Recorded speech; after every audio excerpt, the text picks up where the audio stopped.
Thank you so much. Nice talking to you all. Thank you. నేనేదో నా cinema చేసుకుంటుంటే శివాజీ గారు ఒక చిన్న ప్రోగ్రాం ఉంది చేస్తారా?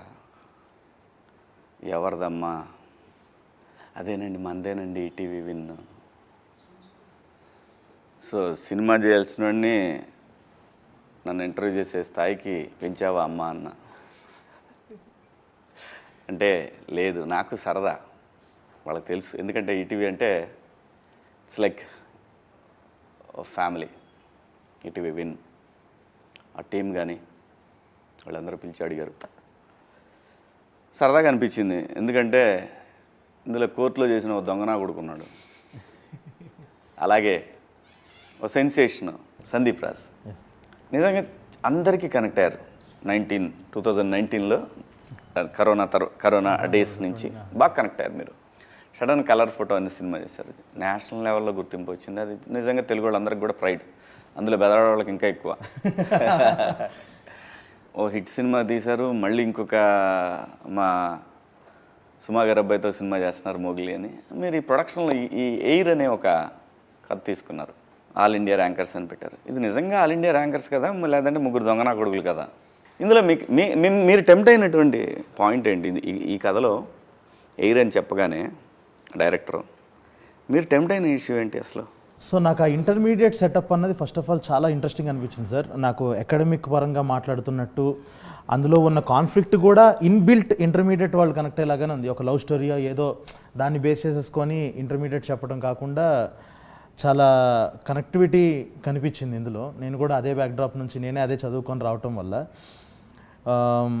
ఇంకొకటి ఏంటంటే సార్, నాకు ఫస్ట్ ఆఫ్ ఆల్ ఈ ఆల్ ఇండియా ర్యాంకర్స్ అని చెప్పగానే నాకు ఫస్ట్ గుర్తొచ్చింది ఏంటంటే, మనకి సమ్మర్ రంగం టీవీలో 1 1 1 2 2 అది వినుంటాం కదా. అంటే తెలుగు ఇళ్లలో ప్రతి ఒక్కళ్ళకి ఉండే ఫ్యాసినేషన్ ఐఐటి ఎంసెట్ ఈ ర్యాంకులది అందరికీ బాగా వినిపించే పేరు అది. కానీ మనల్ని ఎవరు ఇప్పుడు దాకా చెప్పలేదు. సో ఇది పట్టుకుంటే గట్టిగా వెళ్తుంది అని అయితే నమ్మి ఇంకా దిగాం సార్. ఆ కనెక్టివిటీ ఉంటుంది అని.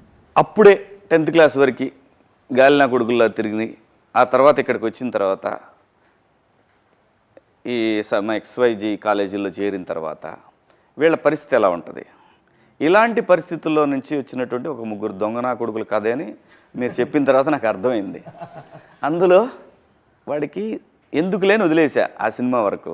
మళ్ళీ ఇప్పుడు వీడు ఇదే పరిస్థితి ఇందులో ఎరా మీరు హ్యాండిల్ చేశారా? ఏంట్రా అక్కడ కూడా ఇదేనా? అదేం లేదు. ఏంటి మరి?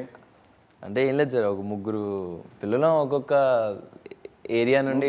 ఏంట్రా పిల్లలు అంటే పద్ధతిగా చదువుకుంటారా? చదువుకోవడానికి వెళ్ళిపోయాను సార్, మీరు కొట్టారని. కోర్టు క్లైమాక్స్లో వెళ్ళాను కదా సార్, ఏరికే వెళ్ళింది. అర్జున్, ఇమ్రాన్, రాజు వాళ్ళు చెప్తారులే. AIR సార్, అదే సార్ AIR. సో అదే అది నాకు అర్థమైంది, గాలినా కొడుకులని అర్థమైంది. చెప్పు ఏంటి ఇందులో నీ పొజిషన్ ఏంటి, నీ పరిస్థితి ఏంటి? పరిస్థితి ఏం లేదు సార్, అంటే ఒక మిడిల్ క్లాస్ ఫ్యామిలీలో నుండి వచ్చిన ఒక అర్జున్ లాంటి క్యారెక్టర్ సార్. అర్జున్ అనే ఒక క్యారెక్టర్ ఒక మిడిల్ క్లాస్ ఫ్యామిలీ నుండి వస్తాడు సార్. వీడి అంబిషన్ ఏంటంటే 10th క్లాస్ నుండి ఒక అమ్మాయిని ఇష్టపడతాడు. వీడికంటే ఒక క్రష్ ఉంటుంది అన్నమాట. మారవా సార్? నువ్వు మారవా, తన్నాల్సిందేనా నిన్ను? సో నాకంటే ఒక క్రష్ ఉంటుంది.